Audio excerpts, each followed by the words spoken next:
를 함께 나누겠습니다. 야고보서 4장 9절로 10절 봉독한 뒤에 아멘으로 화답하고 여러분 앉으시기를 바랍니다. 제가 봉독합니다. 슬퍼하며 애통하며 울지어다. 너희 웃음을 애통으로 너희 즐거움을 근심으로 바꿀지어다. 주 앞에서 낮추라. 그리하면 주께서 너희를 높이시리라. 아멘. 자리에 앉습니다. 우리 설교 전에 찬양합니다. 보혈을 지나 주님과 같이 연이어 찬양하겠습니다. 우리 기도하는 마음으로 말씀 받기 전에 이 말 1찬양 하나님께 드리기를 바랍니다. 보혈을 지나 보혈을 지나 하나님 품으로 보혈을 지나 아버지 품으로 보혈을 지나 하나님 품으로 한 걸음씩 나 다시 한번 보혈을 지나 하나님 품으로 보혈을 지나 아버지 품으로 보혈을 지나 하나님 품으로 한 걸음씩 나가네. 존귀한 주 보혈이 내 영을 새롭게 하시네. 존귀한 주 보혈이 내 영을 새롭게 존귀한 주 보혈 존귀한 주 보혈이 내 영을 새롭게 하시네. 존귀한 주 보혈이 내 영을 새롭게 주님과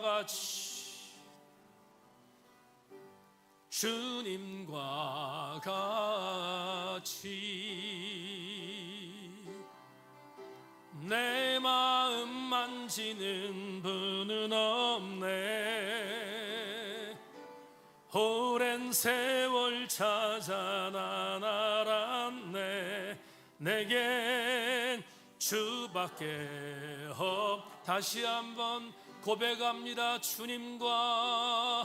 주님과 같이 내 마음 만지는 분은 없네. 오랜 세월 찾아 난 알았네. 내겐 주밖에 없나멘. 아멘. 주 자비 강같이 흐르고 주 손길 치료하네. 고통받는 자녀 품은 주밖에 없네. 아멘. 아멘. 주님과 같이 내 마음 만지는 분은 없네. 오랜 세월 찾아 난 알았네. 내겐 주밖에 존귀한 보혈이 존귀한 주 보혈이 내 영을 새롭게 하시네. 존귀한 주 보혈이 우리 마지막으로 후렴만 다시 한번 존귀하 주 보혈이 내 영을 새롭게 하시네. 존귀하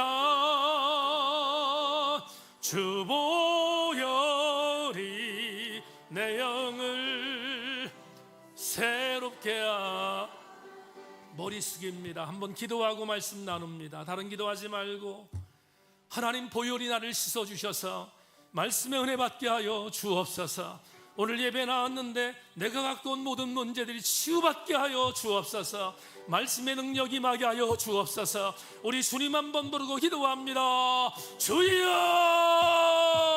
하나님 아버지 은혜와 사랑을 감사합니다. 오늘 주 앞에 나와 예배하며 하나님 앞에 말씀을 듣기 전에 존귀한 주 보혈을 하나님 찬양했습니다. 존귀한 주 보혈 오시옵소서. 나를 씻어 주시옵소서. 하나님 주님과 같은 분이 없음을 알기에 오늘 주 보혈을 의지하며 주님 앞에 나왔사오니 오늘 말씀을 들을 때 우리 모두 함께 은혜 받게 하시고 성령으로 충만케 하여 주셔서 하나님 나의 외형과 나의 모양과 나의 껍데기는 예수의 이름으로 완전히 소멸시켜 주시고 말씀의 은혜를 통하여 승리하고 돌아가는 놀라운 이 시간 되게 하여 주옵소서. 갑갑한 마음을 갖고 나온 교우들 치료하시고 하나님의 능력으로 사로잡아 주셔서 하나님 앞에 영광을 돌리는 놀라운 시간 될 수 있도록 성령이 우리를 치료하여 주시고 우리에게 말씀하여 주시옵소서. 오늘 주의 은혜를 기대합니다. 소망합니다. 각각의 심령하게 말씀하여 주시옵소서. 성령의 도우심을 기대합니다. 소망합니다. 주님 말씀하여 주시옵소서. 감사드리며 예수 그리스도 이름으로 기도합니다. 아멘, 아멘. 한 번 더 인사하겠습니다. 말씀의 기대를 거십시다. 인사합시다.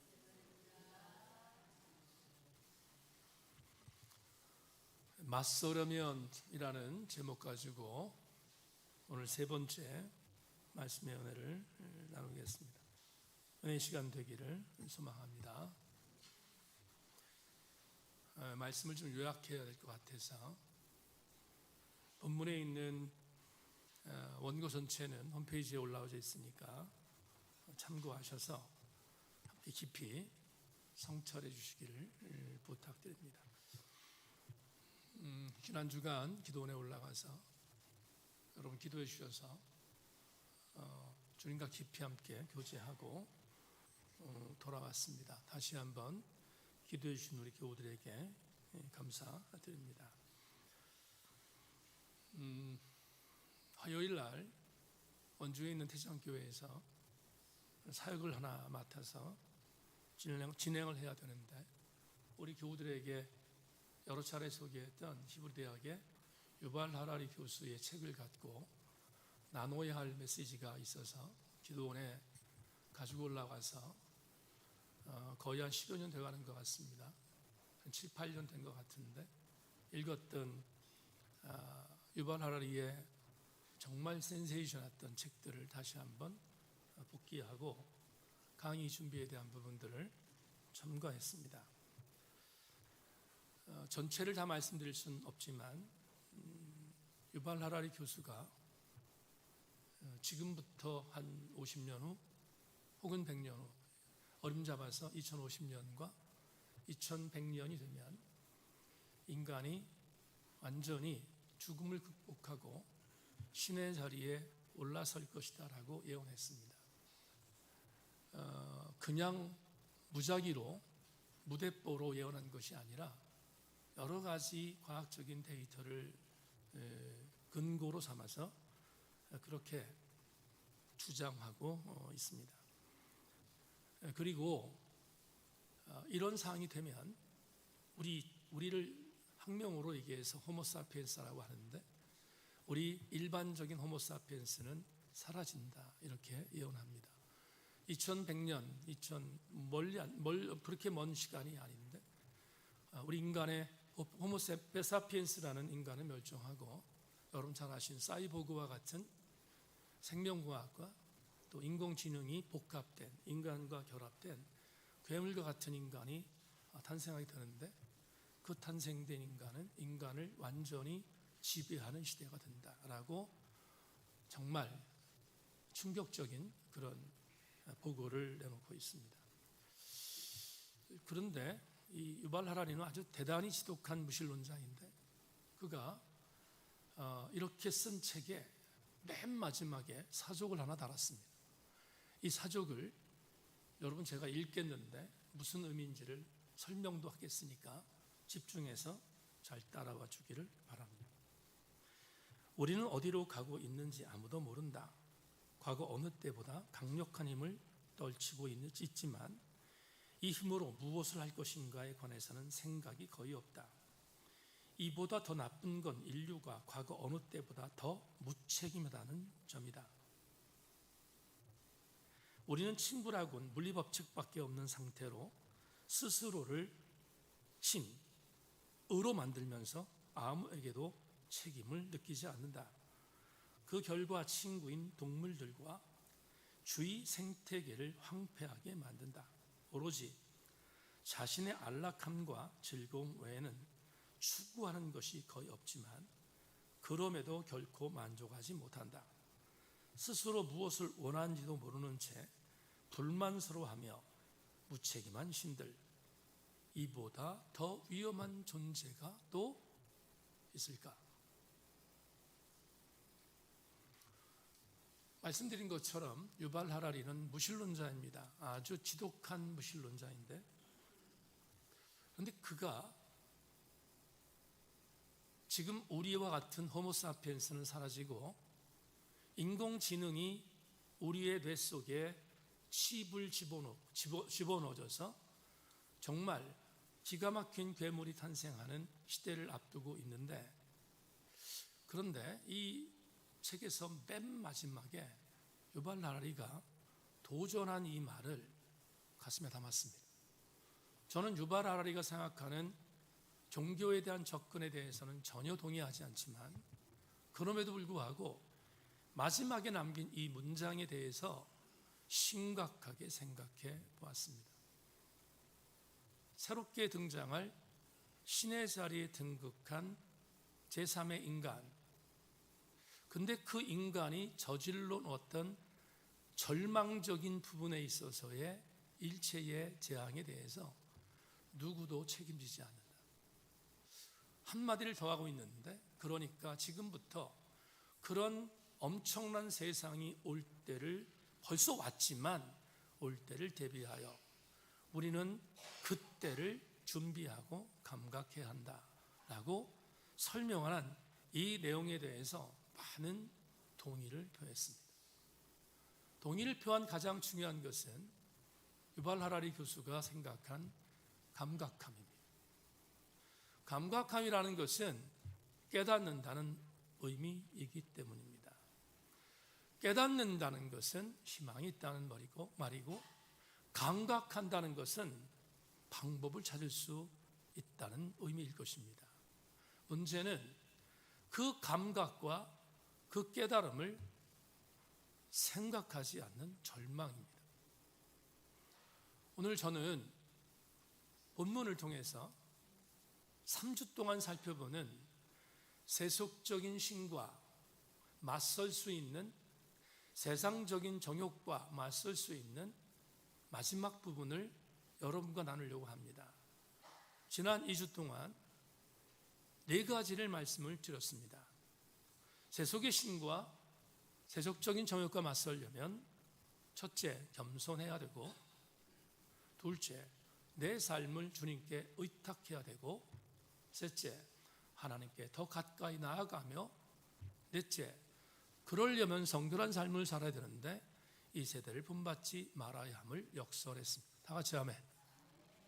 그런데 오늘은 여러분과 본문 9절과 10절을 통해서 5번째, 6번째의 메시지를 전하며 마무리할까 합니다. 먼저 정말 인간이 신이 되는 기가 막힌 세상을 앞두고 있는 우리들, 그래서 우리 모두가 감각해야 하는 세상과 맞서야 하는 우리가 되기 위해서 다섯 번째를 9절에서 우리에게 이야기하고 있는데, 먼저 9절을 보겠습니다.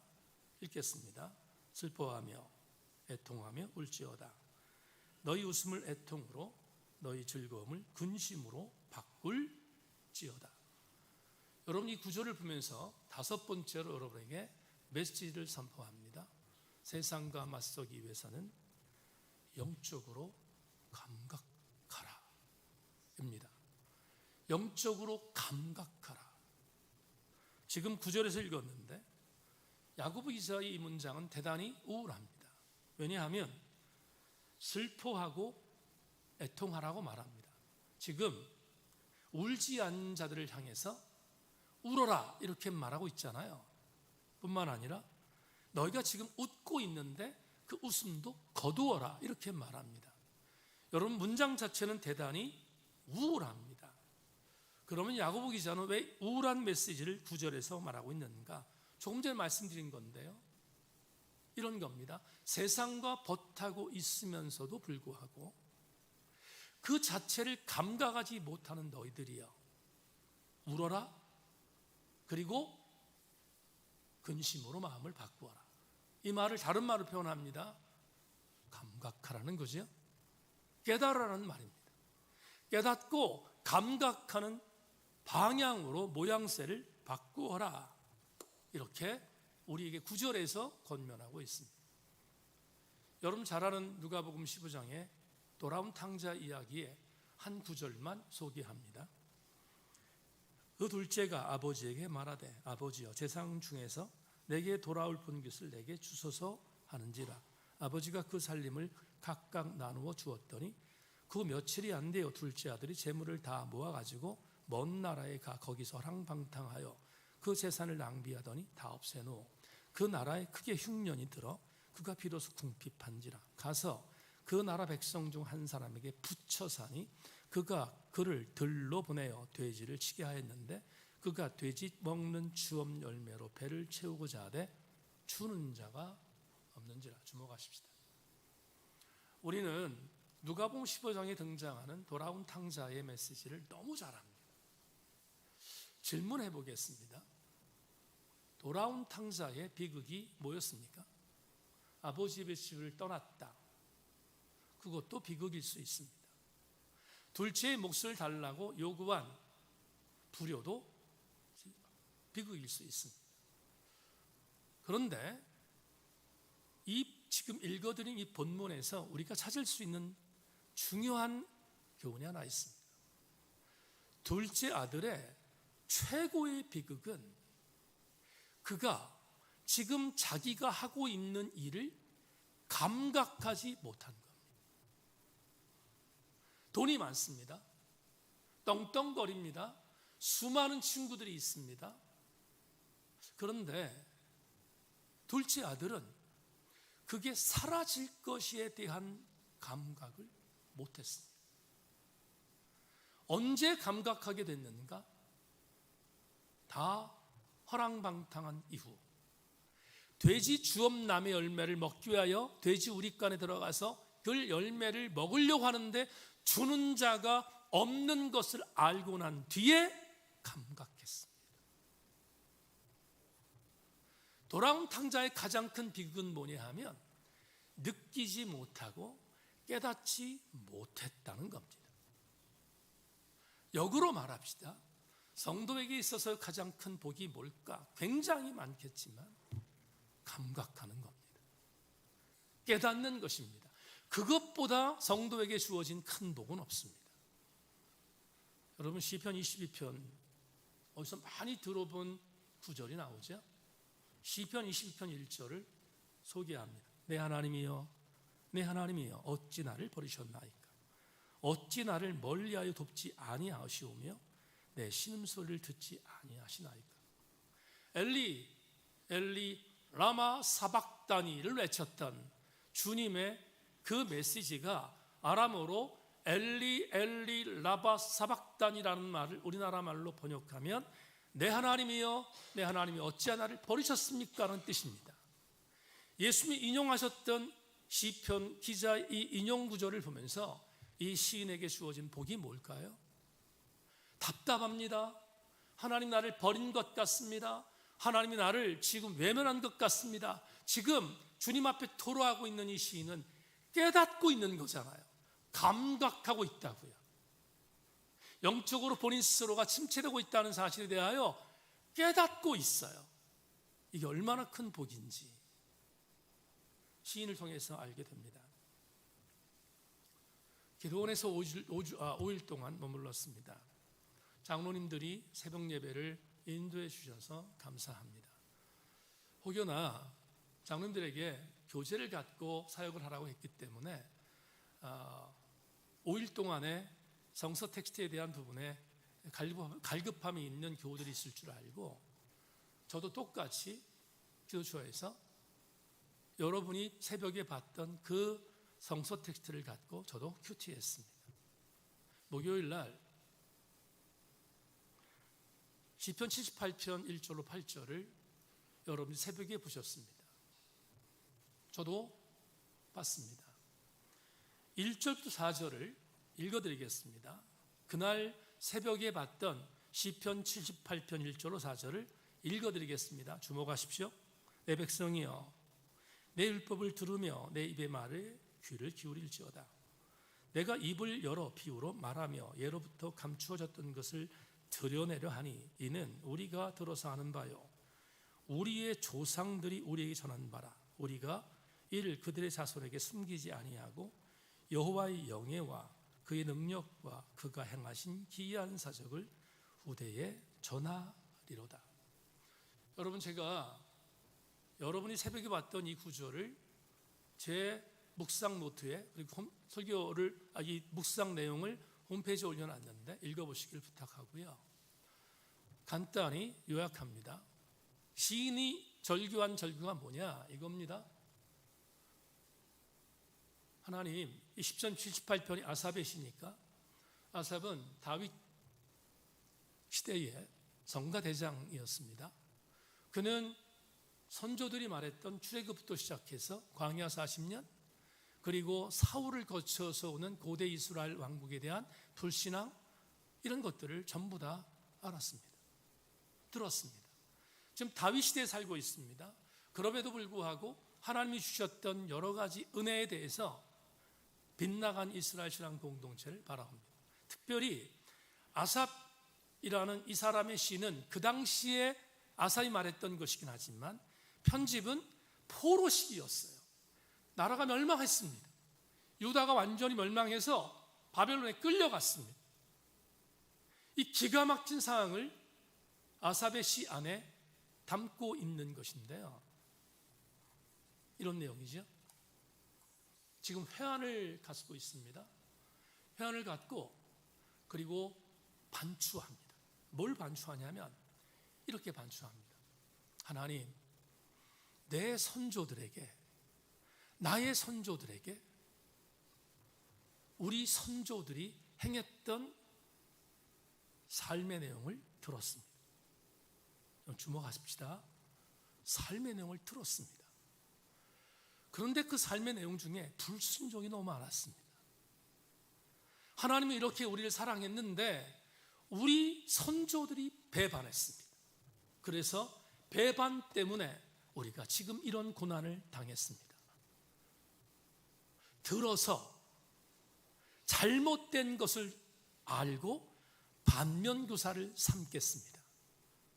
그런데 이 시편 78편의 시인이 했던 또 하나의 감동이 있습니다. 내 조상들이 이렇게 잘못된 부분들을 내가 들었기에 그걸 거울 삼아 반면교사 삼겠는데, 그런데 하나님, 제가 하나님께 드리는 각오가 있습니다. 내 자녀들이 있습니다. 내 후손들이 있습니다. 하나님, 제가 분명히 말합니다. 내 후손들과 내 자손들에게 내 선배들이 했던, 내 선조들이 했던 것들의 잘못된 것을 반면교사 삼아 내 자녀들에게는 올바로 하나님의 말씀을 가르치겠습니다. 말할 걸 말하겠습니다. 이렇게 말해요. 이게 시편 78편이에요.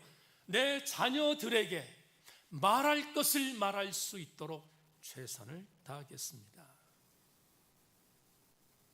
기도처에서 성서 일과를 묵상하다가 이런 생각이 들었습니다. 새인교회 교우 여러분은 여러분의 자녀 손들에 대하여 어떤 생각을 갖고 계십니까? 혹여나 내 자녀가 하나님의 은혜에 밖에 이탈해 있습니다. 이탈한 내 자녀들을 바라보면서 이렇게 말합니다. 목사님, 젊을 때 다 그래요. 젊을 때 다 그렇죠, 뭐. 그게 뭐 어쩌습니까? 언젠가는 돌아오겠지요. 언젠가는 그런 일들에 대한 부분들을 뭐 하나님이 하시겠, 안 하면 할 수 없고. 혹시 그러고 계시지 않습니까? 그런 분이 오늘 여기에 계십니까? 말씀을 성찰하다가 이 생각이 들었습니다. 내 자녀들이 하나님의 은혜 안에서 이탈했다? 첫 번째 책임은 본인입니다. 본인이 하나님의 은혜 안에서 이탈한 것은 본인 책임입니다. 누가 뭐라 하지 않아도 그건 분명한 사실입니다. 두 번째, 부모들의 책임입니다. 부모들이 감당하지 못하여 내 자녀들이 은혜 안에 있지 않다는 것에 대하여 무방비로 있고 무감각하고 있는데 자녀들이 변화될 리 있겠습니까? 변화되지 않습니다. 여러분, 오늘 시편 78편에 여러분이 새벽에 목요일을 받던 이 메시지의 내용 속에 가장 중요한 교훈이 뭡니까? 이겁니다. 아삽은 감각하고 있다고요. 내 자녀 손에 대하여 나는 책임질 말을 하겠습니다. 후대에 말할 말을 전하겠습니다. 이렇게 말하잖아요. 기도원 수요 예배를 겟세마네 채플이라고 하는 통성기도 예배당에서 예배를 드렸습니다. 지구촌교 이동원 롤러 목사님의 영상 설교를 듣고 인도하는 목사님이 마지막에 거기는 통성기도할 수 있는 유일한 장소입니다. 통성기도를 하자고 세 가지 기도 제목을 나눴습니다. 마지막 세 번째가 우리 자녀들을 위한 기도였습니다. 그날 약 50명 정도가 모여서 예배를 드렸는데 자녀들을 위해서 기도하는 시간에 기도를 시작했습니다. 내 자녀들을 위해서 최선을 다해서 통성으로 기도합시다. 근데 공교롭게 제가 맨 뒷좌석에 앉았는데 저 알았어요. 여러분 뒷좌석에 앉는 분들 저 용서하기로 했어요. 나도 뒷좌석에 앉으니까 좀 편안하더라고요. 뒷좌석에 앉았는데 오른 바로 옆에 저쪽 끝에는 엄마 그리고 아들이 앉았습니다. 예배를 다 드리고 통성기도를 하는데 통성기도가 막 시작이 됐는데 아들도 기도하고 엄마도 기도하는데 엄마가 하나님 앞 기도하는데 기도하다가 이렇게 기도했어요. 여러분 저는 기도 안 하고 들은 거 아니지만 들렸으니까 어쩔 수 없이. 근데 엄마가 그날 이렇게 기도했어요. 문장으로 제가 만들었는데 하나님, 저는 아들을 포기할 수 없습니다. 아들은 제 전부입니다. 아들이 저와 똑같은 신앙을 갖게 해달라는 것은 기대하지 않습니다. 아들은 아들의 인격이 있고 나는 나의 인격이 있으니까 기대하지 않습니다. 그러지만 한 가지는 하나님께 기도합니다. 하나님, 제 아들을 포기하지 말아주십시오. 하나님, 제 아들만큼은 제 전부인데 제 아들이 은혜 안에서 절대로 이탈하지 않도록 하나님 우리 아들을 책임져 주시기로 합니다. 그리고 통곡하며 기도했어요. 엄마가 옆에 있던 아들 바로 제 옆에 있었습니다. 반응이 궁금하지 않습니까? 엄마가 막 통곡하며 기도하는데 아들이 그 기도를 듣고 있어요 지금. 근데 이놈이 일어났다가 앉았다 일어났다 앉았다 밖으로 뒤로 가서 뒤에서 막 이렇게 생각하고 있는 것 같다 다시 와서 앉고 있다가 엄마가 막 통곡하며 기도하는데 아들이 마지막 기도하는 것을 제가 들었어요. 그 아들이 이렇게 기도했어요. 하나님, 엄마를 기쁘게 하는 아들이 아니라 하나님 기쁘게 하는 사람 되고 싶습니다. 와, 그 기도를 듣는데 난 그날 모자들의 부흥에 참석했어요. 그 기도를 듣는데 가슴이 뜨거워졌어요. 그리고 우리 교회를 생각을 할 수 없었어요. 우리 교회 자녀들을 위하여, 우리 교회 자녀를 위해서 기도하는 엄마와 아버지를 위해서 이렇게 기도했어요. 하나님, 이 모자가 오늘 하나님께 드리는 이 부흥이 우리 교회도 임하게 하여 주시옵소서. 감각하는 것과 감각하지 않는 것은 지옥과 천국입니다. 최병상 교수가 이렇게 구절을 해석합니다. 지금의 웃음과 즐거움을 애통과 근심으로 바꿀 수 있다는 것은 하나는 없는 세속적 욕망을 추구하는 그 끝이 오직 허망하고 비참할 뿐이라는 결론을 미리 생각하고 느끼며 깨닫지 않으면 불가능하다. 9번 9절에 있는 말씀을 통하여 우리 교우들에게 권고합니다. 자녀가 은혜 이탈에 있습니까? 아무리 기도해도 듣지 않습니까?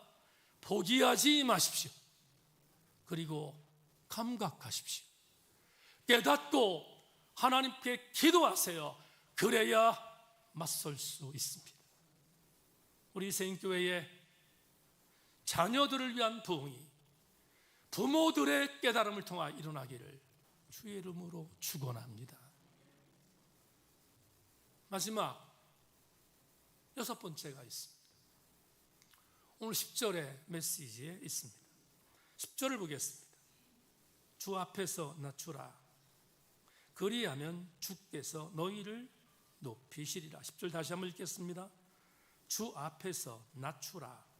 그리하면 너희를 높이시리라. 저는 이 10절 말씀을 6번째의 레마로 드리고 싶습니다. 자막 봅시다. 세속적 유혹과 맞서려면 코람데오의 의식으로 살아야 합니다. 무슨 말인가? 여러분에게 말씀드린 것처럼 세속의 신과 맞서기 위해서 첫 번째로 드렸던 것이 뭐죠? 겸손해야 한다라고 말씀을 드렸습니다. 오늘 본문도 똑같습니다. 주 앞에서 낮추라. 그리하면 주께서 너희를 높이시리라. 똑같습니다. 그런데 오늘 저는 10절에서 겸손이라는 이 교훈을 차치하고 다른 단어에 집중했습니다. 주 앞에서입니다. 우리가 어디에서 겸손해야 되는가? 주 앞에서입니다. 주 앞에서 겸손하라. 이렇게 말합니다. 주 앞에서 낮춘다라는 이 주 앞에서라는 단어를 NASB라는 영어 성경을 여러분에게 소개하겠습니다. 주의 현존 앞에서 스스로 겸손하십시오. 그러면 주께서 그대를 높여 주실 것입니다. 주의 현존이라는 단어가 나옵니다. 현존, 코람데오입니다. 하나님의 얼굴 앞에 내가 서 있습니다. 그 의식이 코람데오입니다. 누구 앞에서 낮춰야 되는가? 주님 앞에서. 그러니까 겸손함도 사람 앞이 아니라 하나님 앞에서 먼저 우리를 낮추라. 한병수 교수가 이렇게 10절을 추석합니다. 하나님의 존재를 고려하지 않는 겸손은 가짜일 가능성이 높습니다. 무슨 말입니까? 사람 앞에서 겸손한 자가 하나님 앞에 겸손하지 않으면 안 된다는 말이 아니에요. 여러분, 역으로 얘기합시다. 하나님 앞에 겸손하지 않은 자는 사람 앞에 겸손하더라도 그 겸손이 가짜라는 말이에요. 우리가 정말로 겸손하고 낮춰야 할 일 대상은 사람이 아니라 하나님임을 우리에게 말합니다. 이 말은 코람데오의 의식을 갖고 살라는 것입니다. 기도원에 올라가는데 부산에 있는 서희 집사님이 저한테 격려 메시지를 하나 보냈습니다. 메시지를 보니 이렇게 썼습니다. 목사님, 비우시고 비우신 그곳에 더 채우고 오시기를 기도합니다. 필그림 하우스에 통성 기도를 할 수 없는 침묵 기도실이 있습니다. 메디타치오 채플입니다.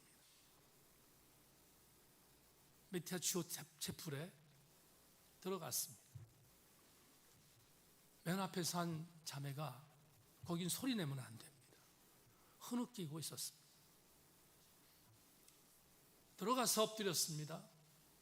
엎드렸는데 소리를 내면 안 되니까 엎드렸는데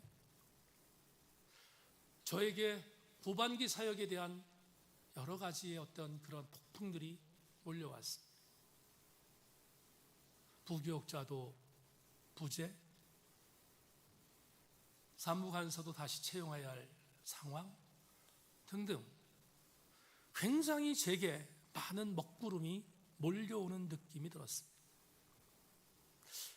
그래서 저도 침묵하여 엎드렸습니다. 얼굴을 파묻고 부복했습니다. 그런데 왜 이렇게 울음이 나오는지 엎드리자마자 울기 시작했습니다. 우는데 하나님 어떻게 해야 됩니까? 우는데 서희 집사가 보낸 문자와 오버랩되며 저에게 온 조명이 있습니다. 그날 메디타치오 침묵 기도실에서 울고 있는데 저한테 이렇게 주님이 오셨습니다. 아들아, 너 참 웃기다. 내 일을 왜 네가 걱정하니? 내 일인데 왜 네가 걱정하니? 목사가 교회를 위해서 걱정하는 게 당연하지요. 그런데 그날 성령의 조명은 저에게 엄청난 위로가 됐습니다. 이 교회가 아니라 내 교회인데 왜 네가 걱정하니? 이 말을 바꾸면 주님이 책임지신다는 말이 아닙니까?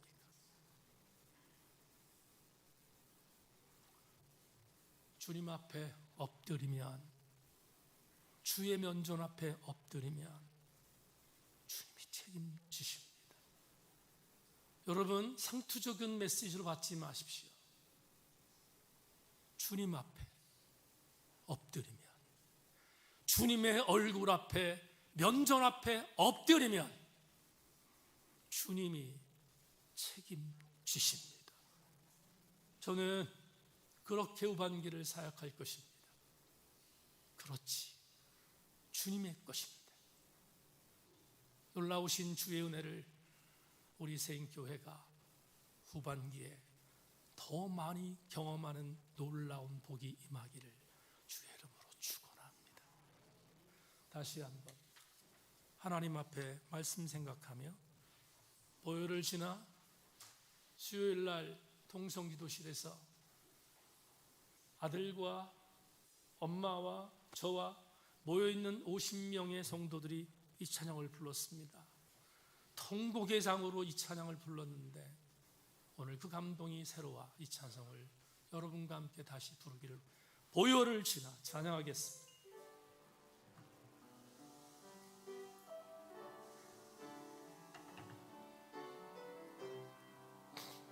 말씀 생각하며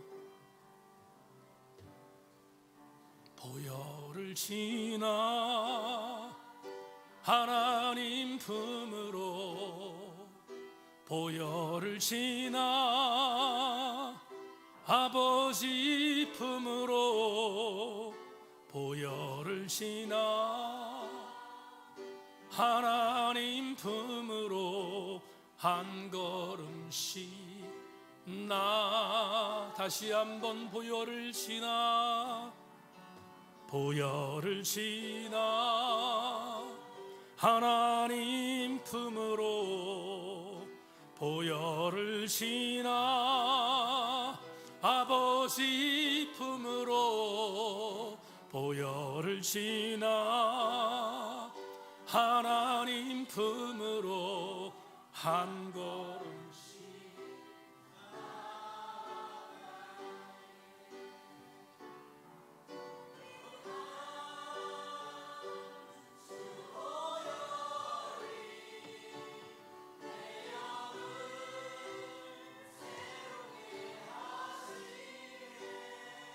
존귀한 주보혈이 내 영을 새롭게 하. 존귀한 주보혈, 존귀한 주보혈이 내 영을 새롭게 하시네. 존귀한 주보혈이 내 영을 다시 존귀한 주보혈, 존귀한 주보혈이 내 영을 새롭게 하시네. 존귀한 주보혈이 내 영을 새롭게 하네. 하나님 예배 속에 말씀하셨습니다. 우리 일부 예배 참석한 교우들 전체에게